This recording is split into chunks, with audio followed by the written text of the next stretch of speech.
Hello, everyone. I'm Ryan Streeter with the Civitas Institute. Welcome to today's installation of our speaker series. Really delighted to have Casey Mulligan from the University of Chicago here with us today, known to many of you, and we look forward to his presentation and a time for discussion after that. Casey's a professor of economics at the University of Chicago, where he also did his PhD back in the early 1990s. He was previously the chief economist at the White House Council of Economic Advisors, the recipient of many awards and a number of books as well, the Redistribution, Recession, Parental Priorities and Economic Inequality, Chicago Price Theory, others I'm leaving out, a good corpus, and the recipient of many awards, and he's been published a lot in popular media as well. And so I'm going to hand it over to him, and then we'll have some time for questions as well after his presentation. So please join me in welcoming Casey to the University of Texas. All right, I'm glad to be here. I'm glad to see the new institute getting started, and interested in a free society. And what I'm going to talk about a little bit today is the alternative. I think you want to understand what are the alternatives to a free society. And one of the things I get concerned about, particularly around what we're talking about today, which would be price controls, our understanding isn't so good of what the alternative would be. Often a gut reaction say, oh, we have price controls in healthcare, people are gonna have to stand in line. I'm not so sure that's the consequence. It doesn't mean price controls are a good thing or good for lots of people, but I think the consequences may be different. So we wanna understand what the consequences are. And I'm gonna take a supply chain approach to that. Now, just in case you hadn't noticed, we have lots of price controls. I've made a list here. Some are floors, meaning that it's illegal to go below a certain price. Some are ceilings, and where it's illegal to go above a certain price. Now, there's a conventional supply and demand framework for understanding the effect of policies like these, but I think it's that conventional approach. It's familiar, I'm sorry, but you need to throw it away. I think it's incoherent and wrong. But ironically, supply and demand is up to the task of the analysis here, and that's what I want to argue today.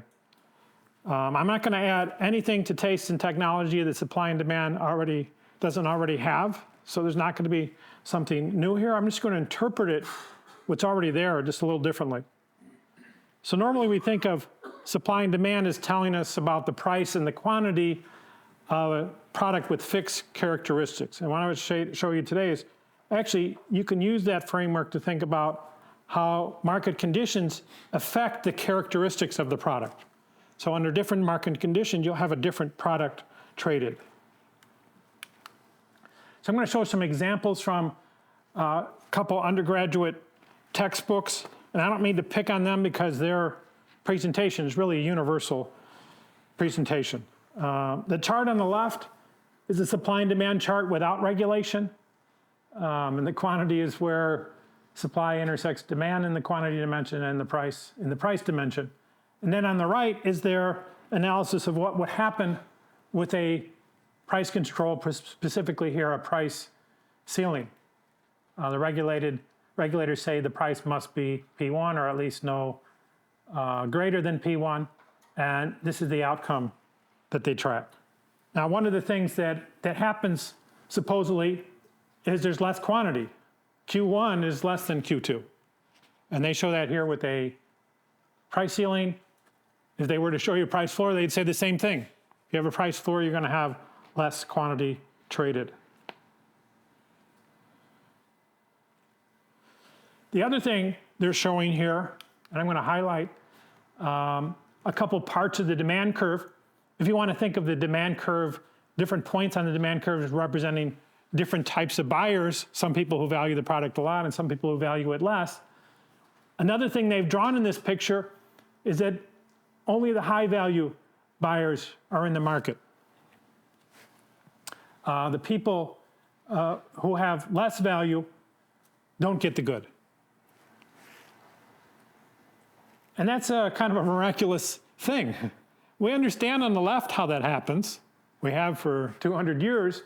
Understand on the left, the way the high value buyers get the good is because they're the ones that say, hey, I want it, I'm willing to pay P2. Willing to pay that.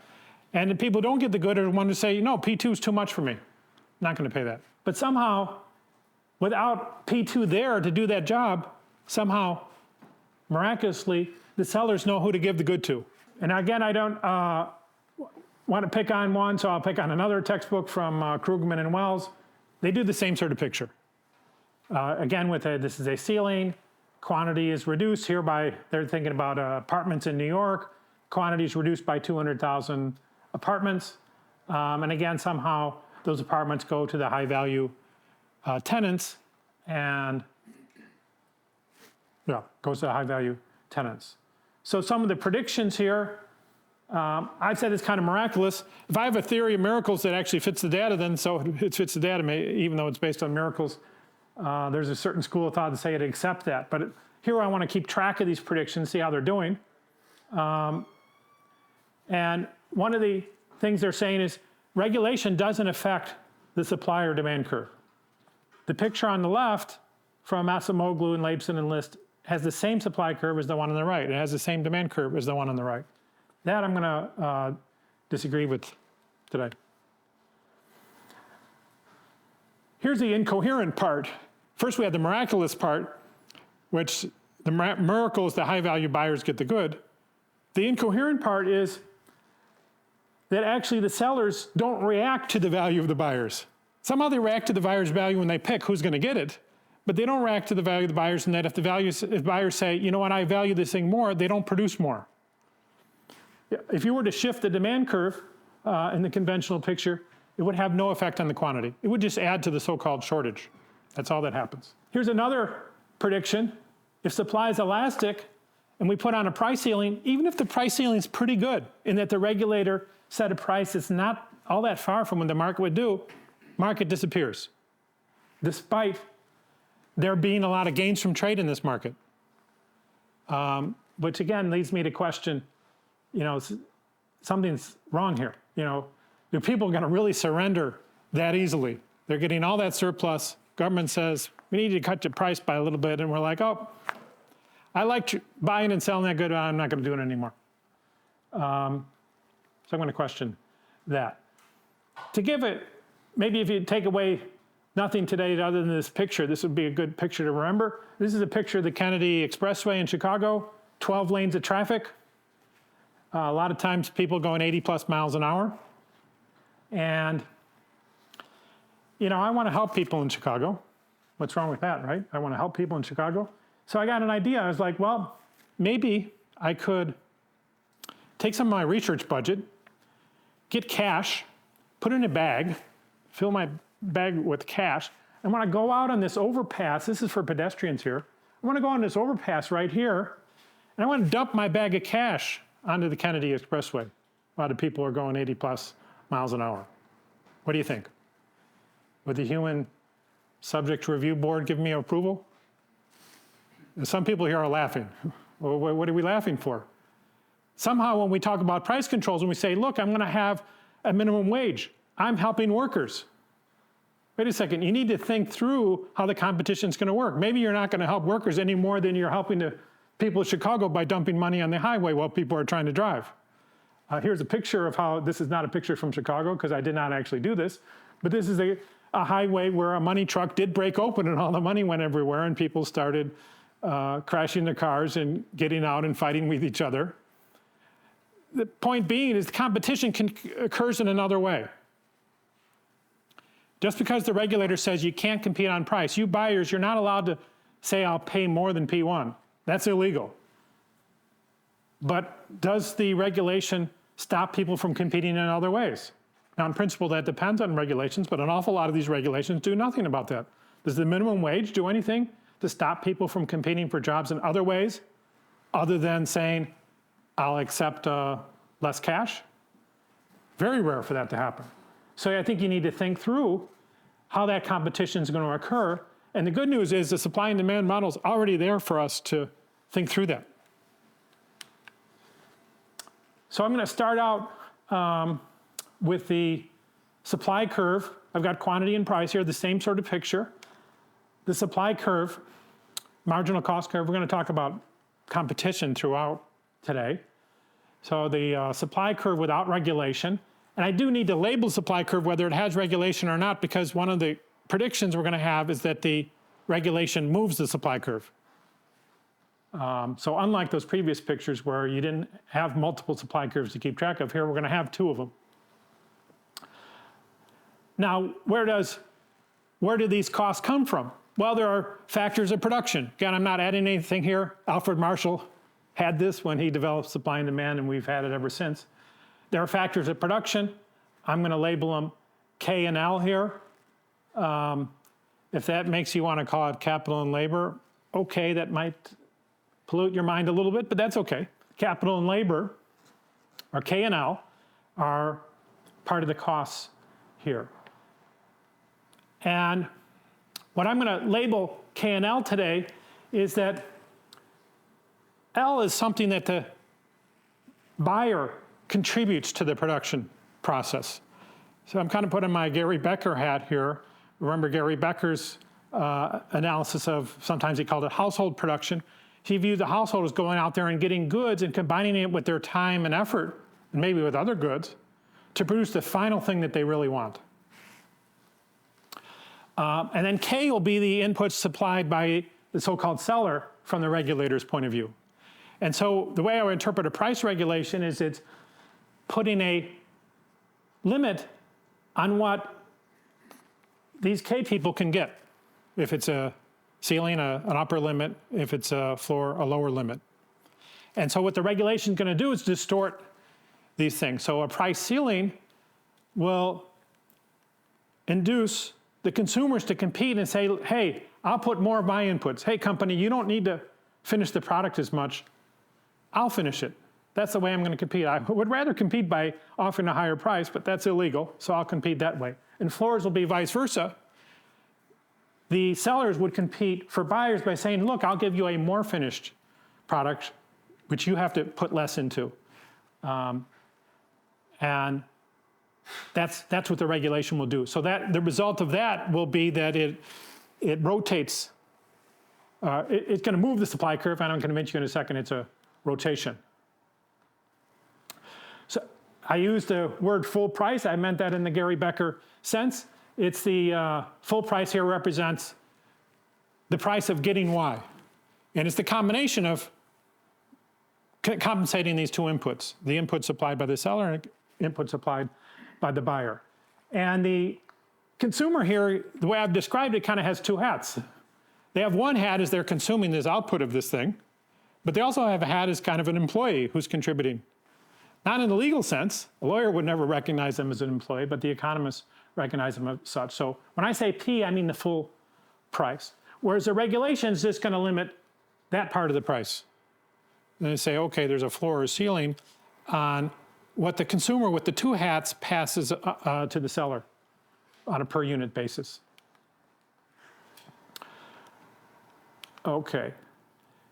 In the background here, again, this is Marshall. I don't know if Marshall drew these pictures, but Marshall had this very analysis. In the background here, you can think of as a market for these different inputs into the production process, often as a kind of a boring thing, so we don't go into it. But what the unregulated market does is minimize the total cost of these inputs. Put on a regulation so that they can't minimize total cost, you're going to raise costs. So that's going to be one thing that we'll conclude. Costs will be higher with the regulation. However, as we'll see, marginal costs might not be higher. The market minimizes costs, not marginal cost. And furthermore, the case when marginal costs can go down is not kind of a weird thing like a Giffen good or something. It happens roughly half the time, as I will show you. Okay, so we discussed some of these a little bit already.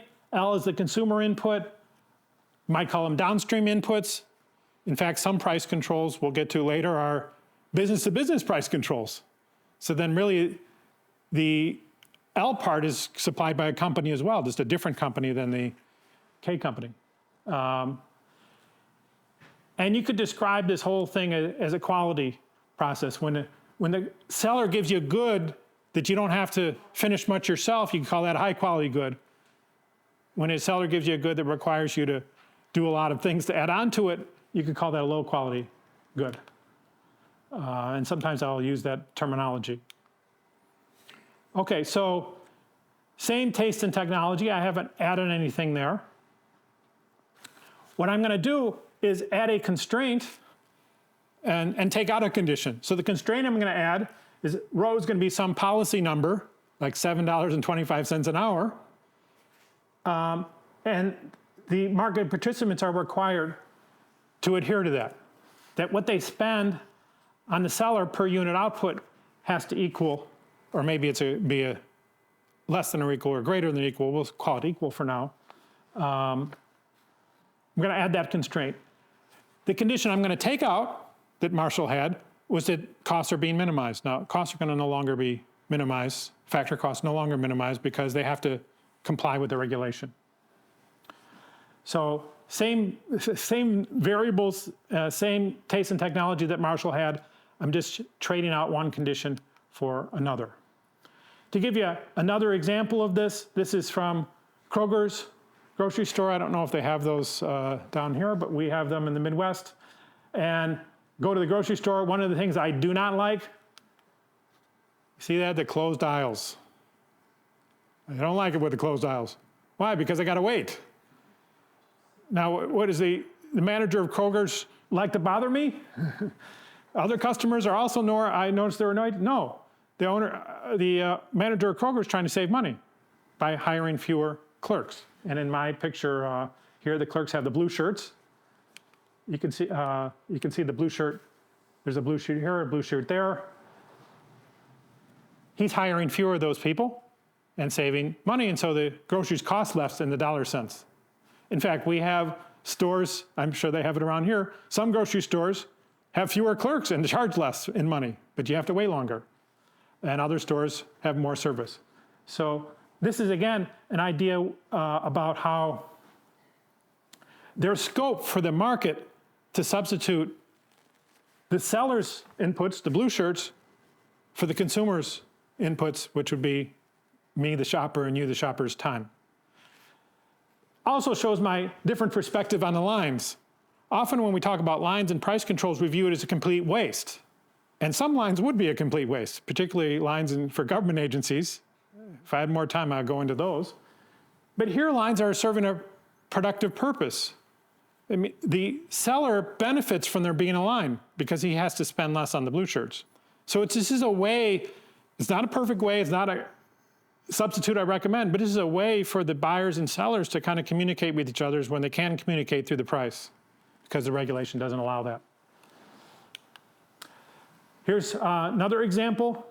When I was a kid, we had price controls, retail price controls on the sale of gasoline. And you might think, well, wait, gasoline's a chemical. How can you change the nature of a chemical? They actually did, because there were additives and stuff that they wouldn't put in, but put that aside.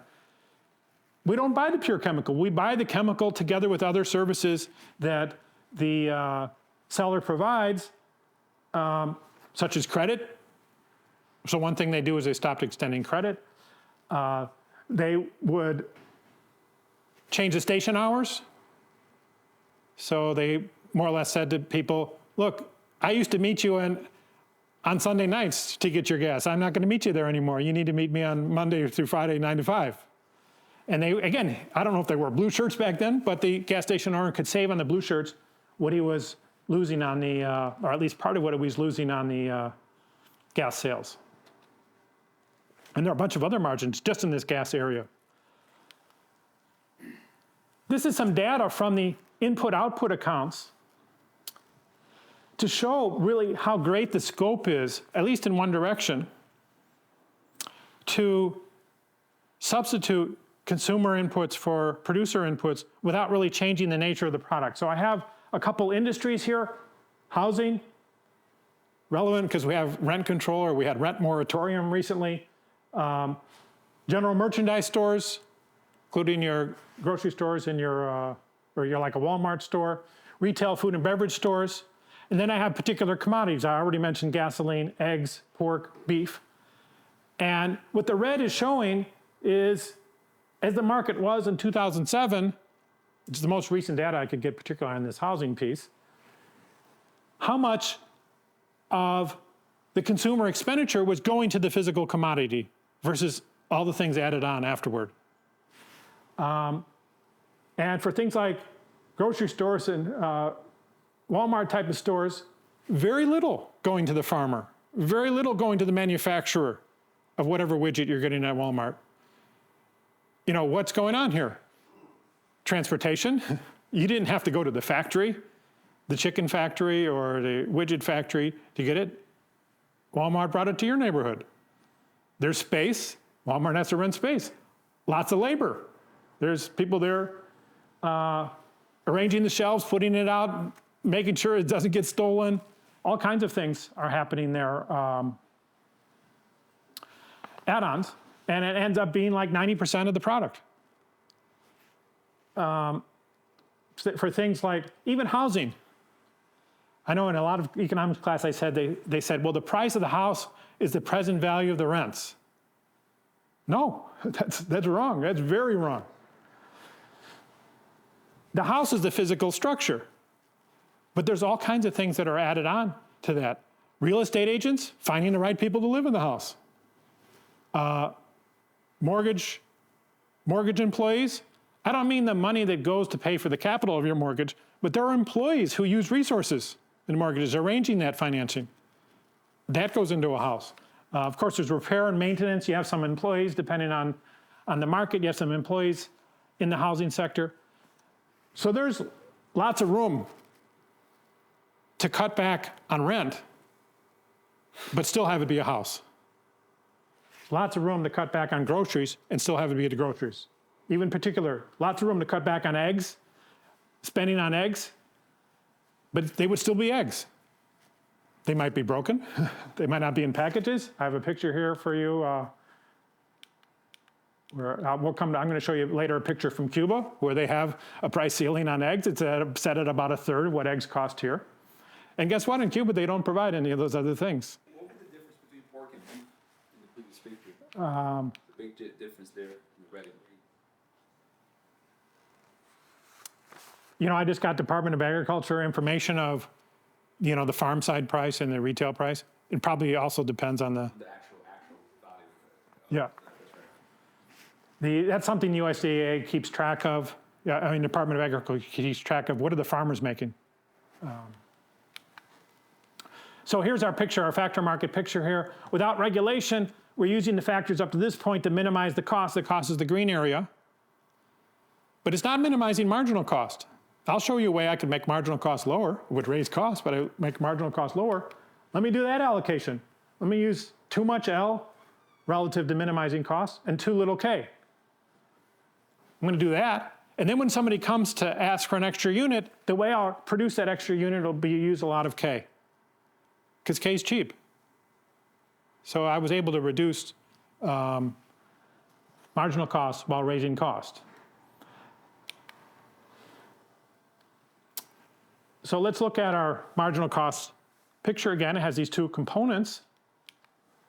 A floor, what a floor is going to do is shift the expenditure toward the upstream inputs and away from the downstream inputs. Now, you're going to increase K. By increasing K, you're going to be increasing R, reducing L, and by reducing L, you're going to be reducing W. Maybe some of these are weak effects, but those will be happening. What happens to the total? That depends, and I'll show you what it depends on. Ceiling's going to go in the other direction. Reduce K and increase L, reduce R and increase W. Near the efficient factor mix, there's no effect. If I'm making the substitution to maintain a level of output, I'm not going to raise my costs at all by doing that.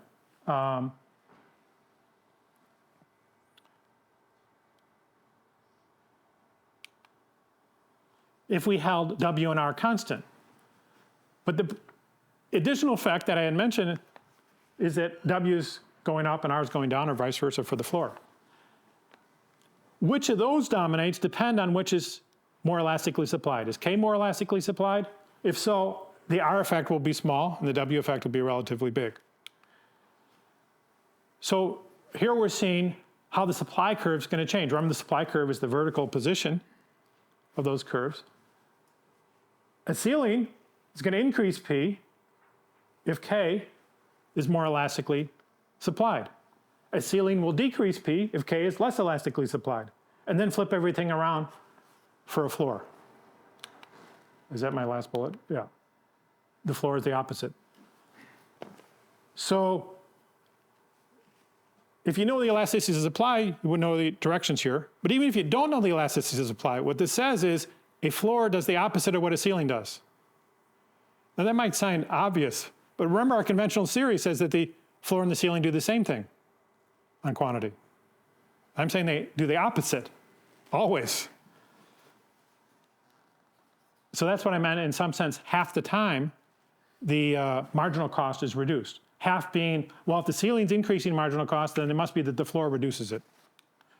Okay, so that means what's happening is the supply curve is being rotated. So now I can show you the picture. I'm going to say K is the elastically supplied factor. So that means as the floor takes us out of K, it's not going to lower R much. It's going to raise W a lot. So the ceilings are going to be increasing marginal cost. So the rotation is going to be counterclockwise here. So I'm going to start at a point. There's some point on the supply curve where the regulatory parameter coincides with what the market would do. So we'll start there, and then ceilings will be above that, and floors will be below. So there's the ceiling, the marginal cost curve where ceilings would be relevant, and there's the part of the marginal cost curve where the floor would be relevant. So we are getting a rotation clockwise as I drew it here. I've also drawn cases where it comes back on the other side. So while in some sense half the time we reduce marginal cost, if the regulatory requirement for this price is far enough away from what the market is doing, it's getting so distorted, it's using totally the wrong inputs, that marginal cost is increased as well as cost. And so you can get a crossing here far away. I'm going to focus on what I call the local results, where you're in the neighborhood of what's happening, what the market would have done. Here I've flipped it. L is the more elastically supplied factor, and now we have a clockwise rotation.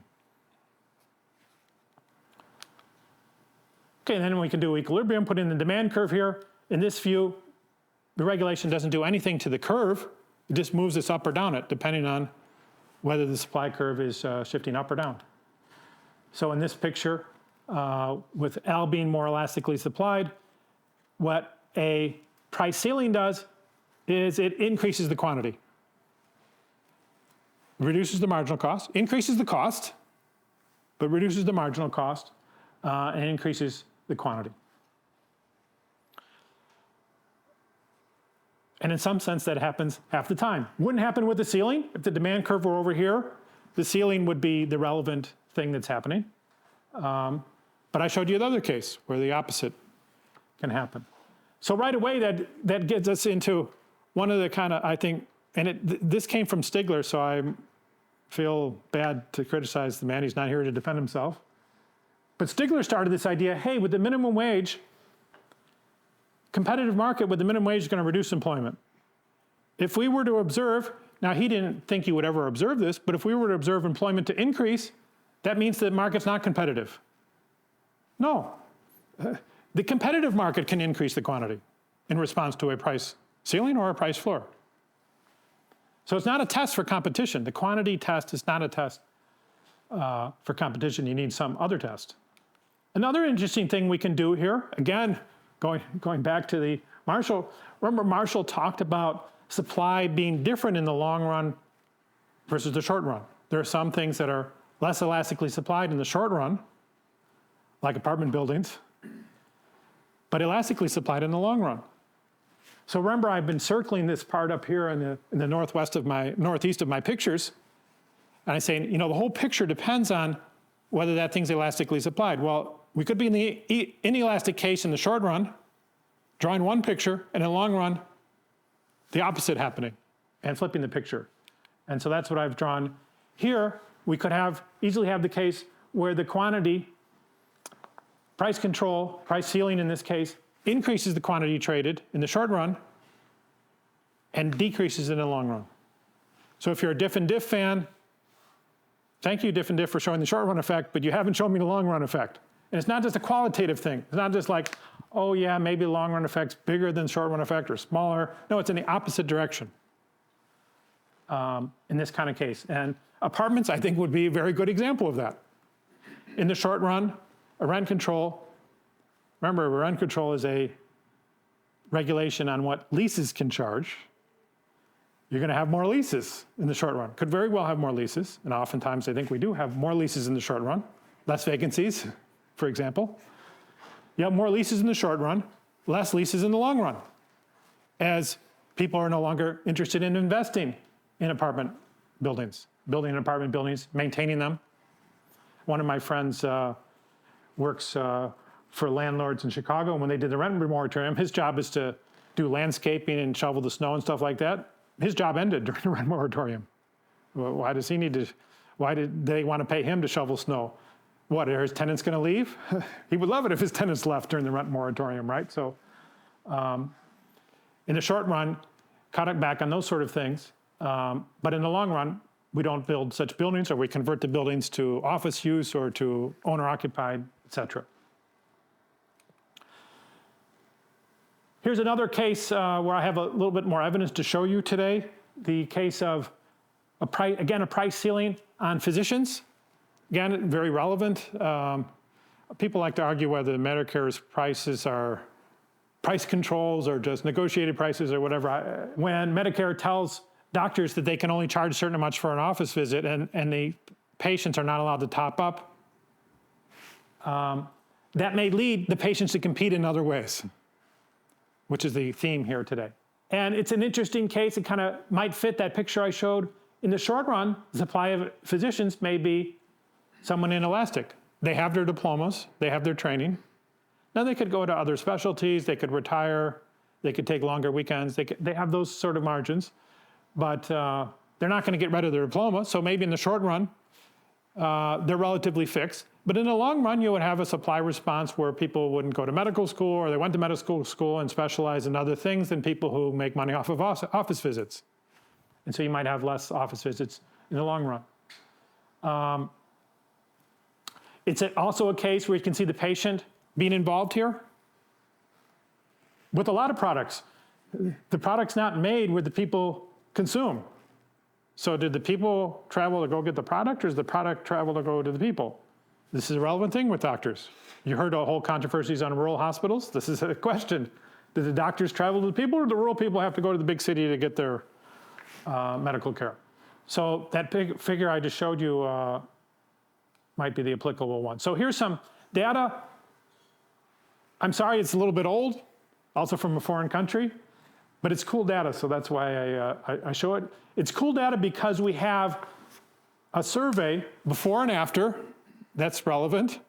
But we also have a survey, separate survey of the physicians than of the patients, both of them before and after.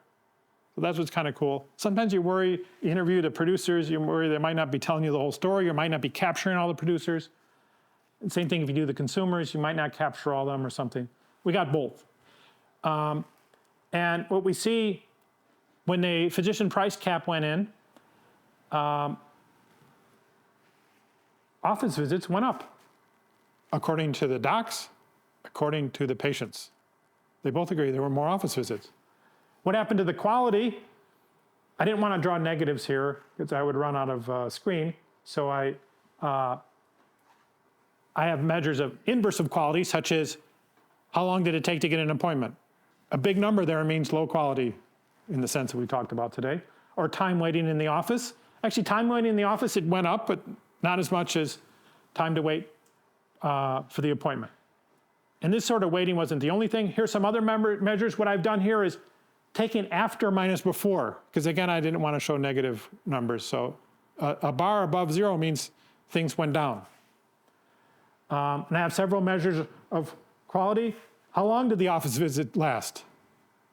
I've heard in other cases, I didn't find any evidence one way or another in the Quebec case, that there are certain procedures where the doc will require to come in twice.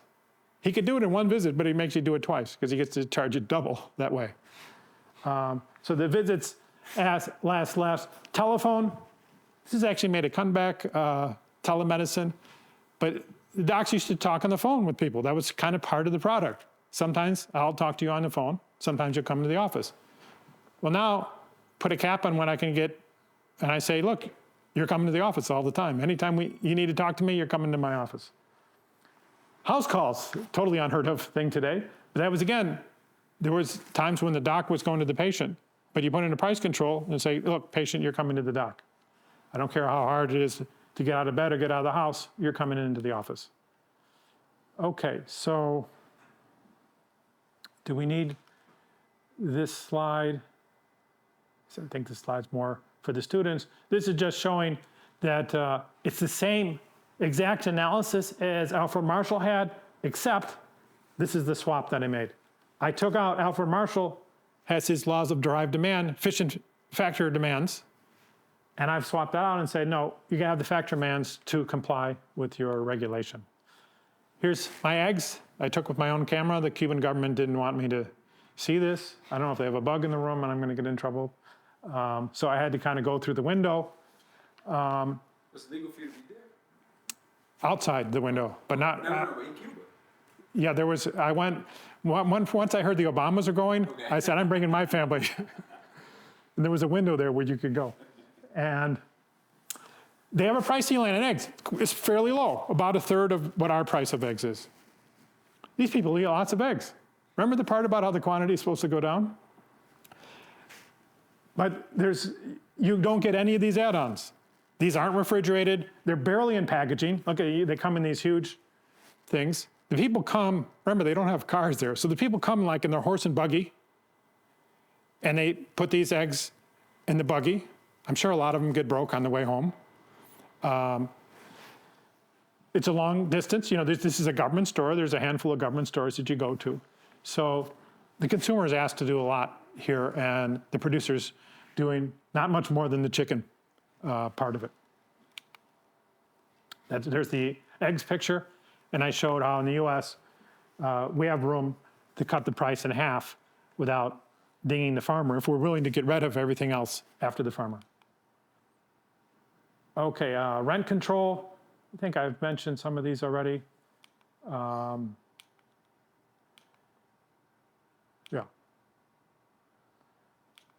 I've mentioned all those. Here's the last prediction that from the conventional theory, if you have elastic supply, and we have some things with elastic supply, the conventional theory says price ceiling, you can kiss the entire market goodbye. No, I don't agree with that. You're going to change the product. So in some sense, we're kissing away that product of a specific quality that we used to have. That's totally gone. But it's being replaced with something that might have a fairly similar quality.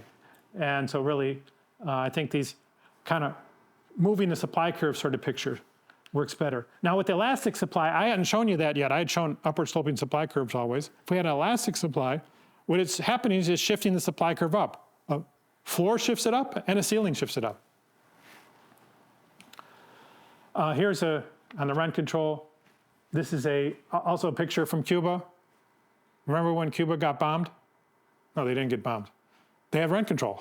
They have government set prices on rent, and there's no financial incentive to invest in the housing. So after so many years of this regime, the places are falling apart. We saw lots and lots of, this is the most striking thing. When you get off the airplane in Cuba, you're like, wow, where were the bombs? Very, very poor maintenance of buildings. Here is, now I didn't have time to take it into an analysis of imperfect competition, which might be relevant here. If you think it's relevant, I don't want to argue with you, but this is interesting information. This is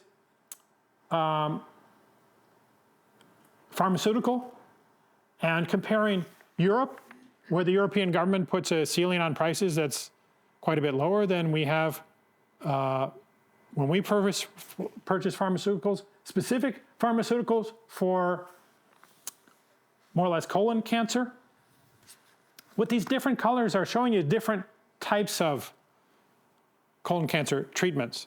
And you can see that The newer ones here are on the top, and the older ones on the bottom. And the Europeans have quite a bit older treatments. And so that's one of the quality dimensions. Remember I said, well, there's kind of a transit, could be a physical transit like with the rural hospitals, but it also can be a transit through time. The Europeans have to wait longer. They get these drugs later, and you can see in this picture, they're getting later generation drugs. And in the case of cancer treatments, not just colon cancer, we see that they also, even though they're, if you measure health in a more broader sense, Europeans sometimes look healthier than us. If you get a cancer in Europe, you're dying sooner than you are in the United States. Holding constant the size of the tumor, we also tend to detect the tumors quicker. But putting that aside, holding constant the size of the tumor, Americans live with cancer about 1.5 years longer than Europeans. And a strong hypothesis for that, I think, is they're getting the newer treatments that have been found in trials to be more effective. That's this picture. Another prediction about the slack, remember the conventional model says if you have a shift in demand in the face of a price ceiling, there'll be no change in the quantity. Because, remember the deep reason for this is because the suppliers have no way a reason to react to the consumer's willingness to pay. So if they're all of a sudden really excited about this product, there's no incentive for the suppliers, supposedly, to react. My setup, they do have incentive to react. They're going to say, look, I'll accept a lower quality product. I really want more of this product. And if it requires you to cut down on the quality, fine. But I want more. And so the market reacts to that. There was a JP paper recently, also in my redistribution recession book that Ryan mentioned.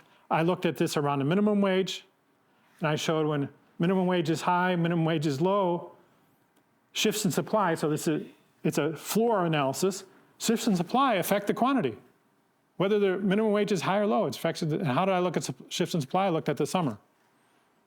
We have all these kids getting out of school in the summer who want minimum wage jobs, and the minimum wage doesn't affect that seasonal cycle. Now, it affects the overall level, one may argue, but the market's somehow able to detect that the students want these jobs. Not only detect it, but react to it and have a financial interest in reacting to creating those jobs.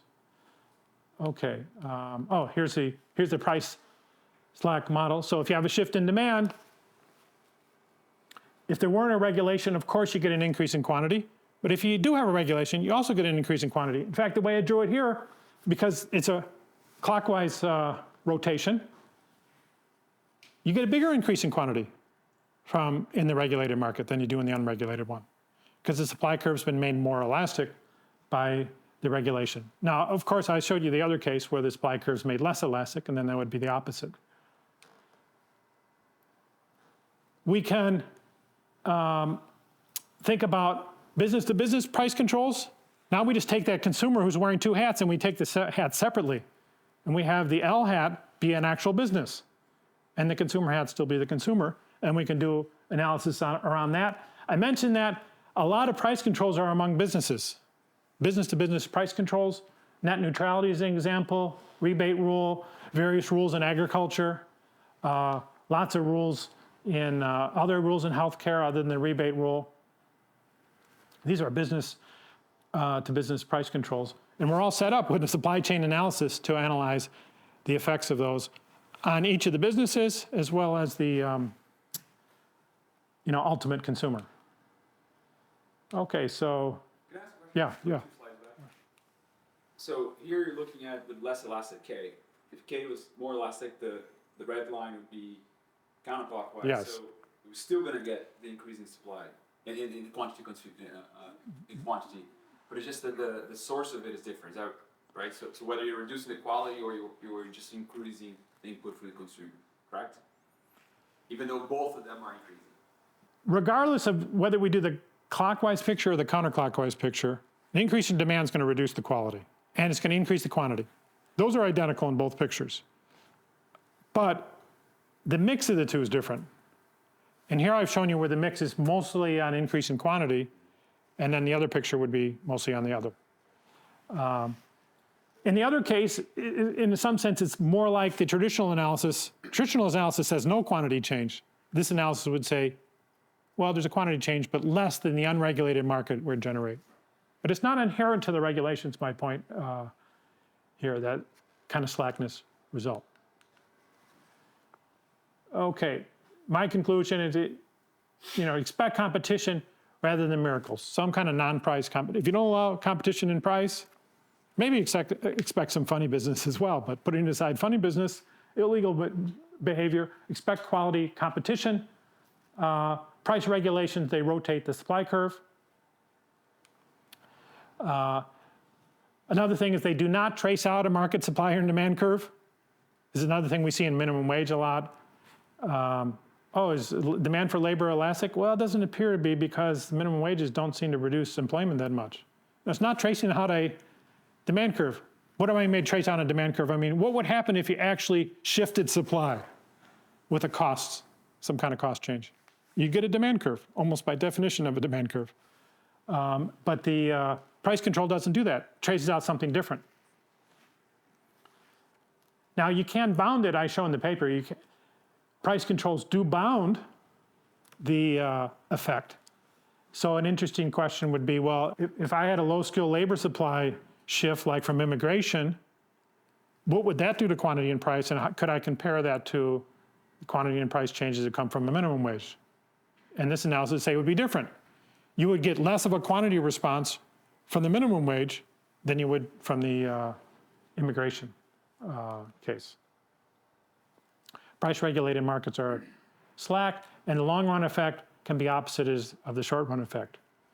So we find that a price control in the short run increases the quantity. Don't take that to the bank that there will be an increase in quantity in the long run, or even a null effect in quantity in the long run. Good, so glad to discuss this further. That's all the slides I have for us.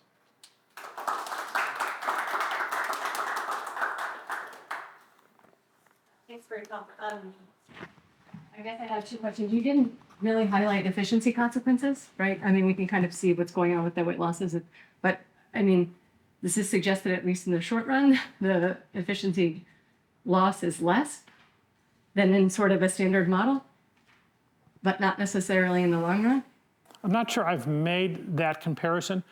They're the same in that the efficiency losses are second order. I mean, there's a triangle efficiency loss. You don't see it in the same place, but they're both triangles. And then things get bad when you get far from the regulated case at an increasing rate. That's true in both. I'm not sure I've compared the two. I guess there's kind of an envelope, must be some kind of envelope result that says if you're not allowed to adjust the quality and all you can do is adjust the quantity, you're worse off then. I hesitate a little bit because I emphasize this in the paper. I didn't emphasize it today. When you take out prices, you're creating externalities. For some of us, that's the definition of an externality, that there's a missing price. So you're creating externalities. So the welfare analysis has a couple extra steps. And so that's, if there were exceptions, it would come through that way. And in fact, that's one way to interpret my clockwise and counterclockwise results. In the clockwise result, there's a negative externality of buying an extra unit because you're destroying the quality for everybody else. And people buy too many units in some sense. And you can't see that welfare cost in my pictures. My supply curve is no longer a social marginal cost curve. It's a private marginal cost curve. And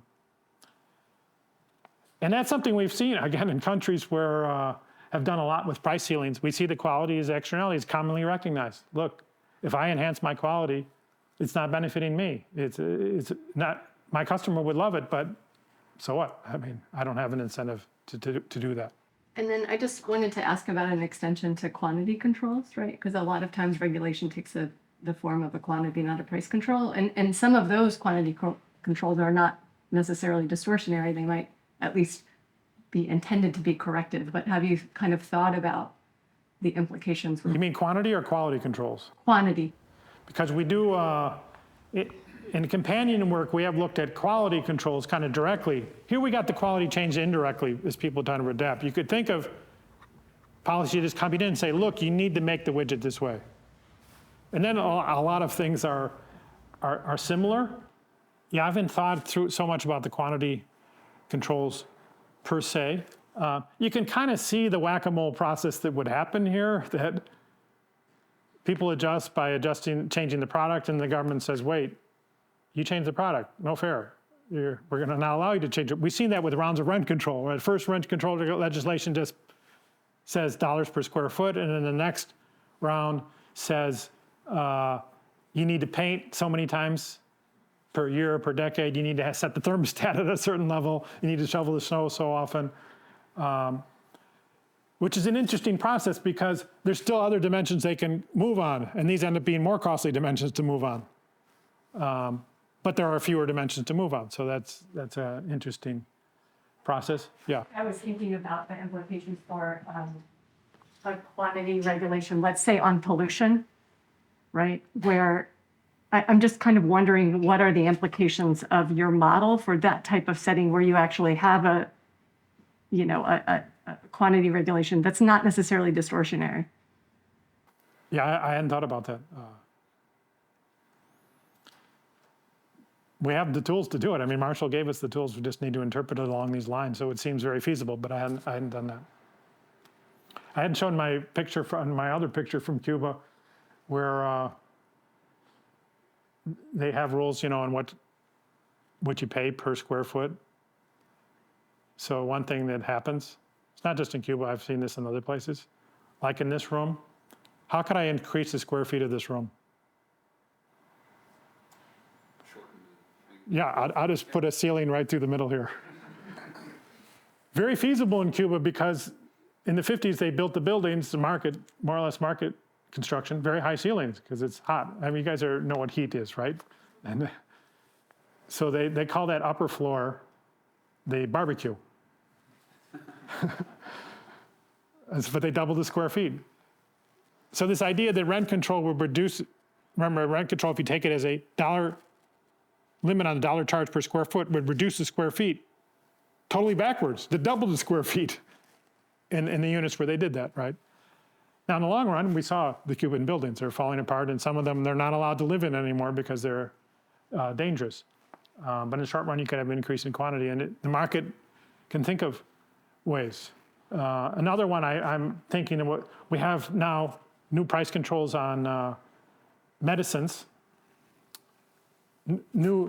relatively new medicines, and they've defined a medicine to be what's called an NDA.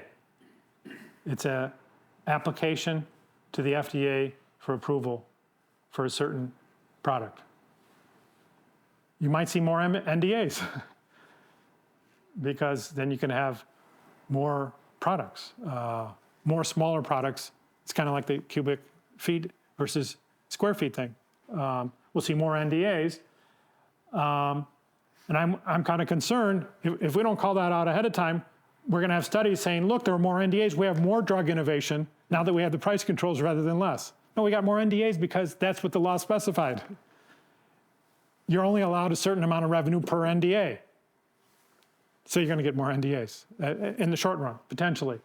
So these are the sort of things I think are obvious when you kind of take this Marshall framework, this one step that we took it, and obvious and important. So good. Rich? So, is there room for bribery to make things more efficient? Yeah. Do you expect to find that in such areas? One of the things that we can calculate in this framework, what I call the value of an exemption. Now, that had a specific technical meaning I'm allowed to do a little bit. Now, if I'm a blanket exemption, I can take over the whole market. Then kind of maybe the competitive model would come back again, and we would have some fixed costs paid off.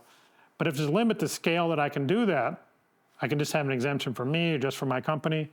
I saw a news story about a minimum wage exemption in some state of the United States. I don't remember which one. I didn't want to say that out loud. And that now maybe the owner of that business would have figured out a way to do all fast food through his operation, but if it was a limited scale, then you can calculate the value of an exemption, and it's depending on the parameters, it can be quite valuable. And then that, I think, we got to entertain the idea, the reason we have these price controls, even though often we say price controls don't interfere with the price system, it does such miraculous things, but we interfere with it all the time. I showed a long list, and there's a longer list behind that. Why do we do it? I mean, you got to entertain the idea that maybe it's good for the regulators because they can carve out these exemptions or look the other way on enforcement.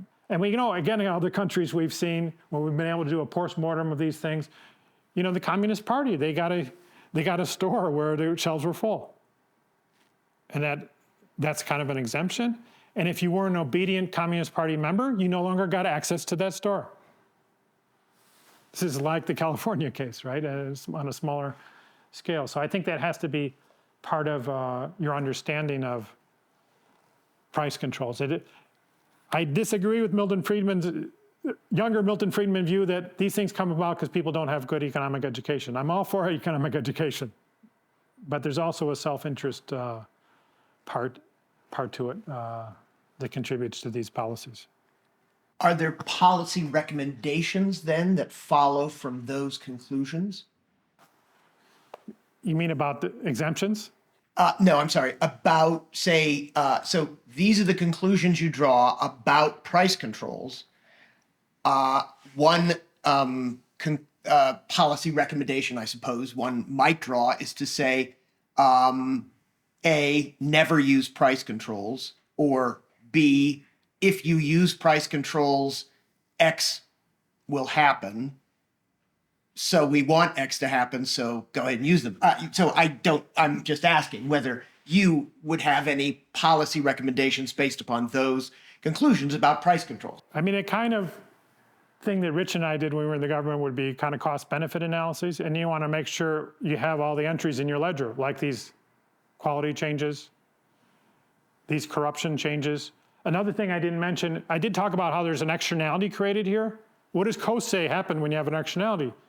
Then people try to get together in an organization to use command and control because prices aren't allowed. So you can get bigger organizations because of these things. These are the kind of things that need to go in your cost-benefit analysis. Now, you could take a purist view and say, as long as I've done my cost-benefit analysis properly, then we'll pick the policy that has the greatest net benefit. That would be one recommendation. It's something certainly I pushed for when we were looking at these kind of cost-benefit analysis. Like, look, the price controls have these other things happening to them. It's not just the waiting in line.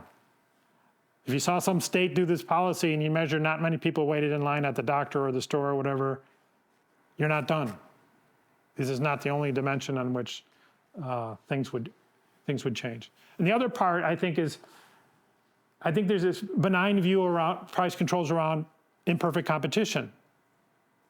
Again, maybe it originates with Stigler, maybe it's before that, but the idea that, it's okay to nudge a monopolist price down. And this analysis would say, no, that's going to have some costs that the standard model doesn't consider. It may tend to increase the monopolist quantity. I didn't do that analysis today. It may tend to increase it, but it's all going to reduce its quality. So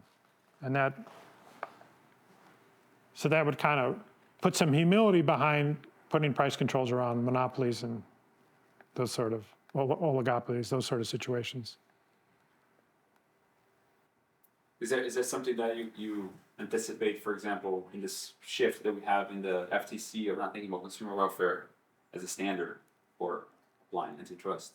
You might think that imposing these constraints, whether the price regulatory or size, without looking at consumer welfare might lead to really bad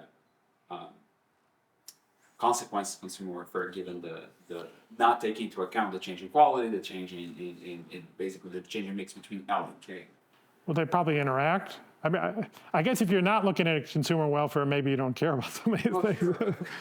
Well, we care. So we care what's going to happen. But I do have the upstream and downstream analysis, so we can think about the incidence across different companies, and if they have objectives that are different than the consumer, they're focused on certain companies or certain players in the supply chain.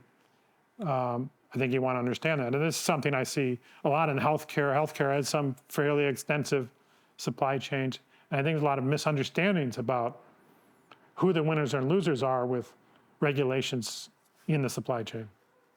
Let's say you have what's taken to be an imbalance in the system, by which I could mean either I see people who own Costco or whatever, making billions and farmers broke, right? That might be a scenario. Or labor, which is, again, making very, very small amounts of money, barely able to make it by, and owners walking away with, $10 billion or $20 billion or something like that. I mean, is there some way of rectifying those imbalances? And I mean, in other words, what might be causing such an imbalance, and is there a way of rectifying such an imbalance that would be, beneficial and that wouldn't screw everything up, I guess? Well, there is an old question in IO or labor, are price regulations an effective means of redistribution from the haves to the have-nots, or maybe the reverse, whatever.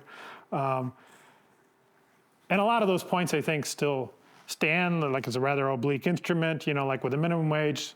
A lot of the minimum wage workers are from higher income families, they're teenagers, et cetera. So a lot of those things, I think, stand. But the other thing that would happen is, it's my Kennedy Expressway example. You feel like you're dumping money and you're helping the people you're dumping it on, but no, the competition could be worse for them. And so I think you want to understand, how does the competition continue? And you might conclude, if I want to redistribute in that direction, I actually have to do the opposite of what people are telling me to do. Maybe I need a floor when I thought I needed a ceiling to help the consumer. That depends on these elasticities and so on, but we know how to analyze it. Very good. Well, there's no other questions. Casey, it was great. Thank you very much for being here with us. Thanks, guys.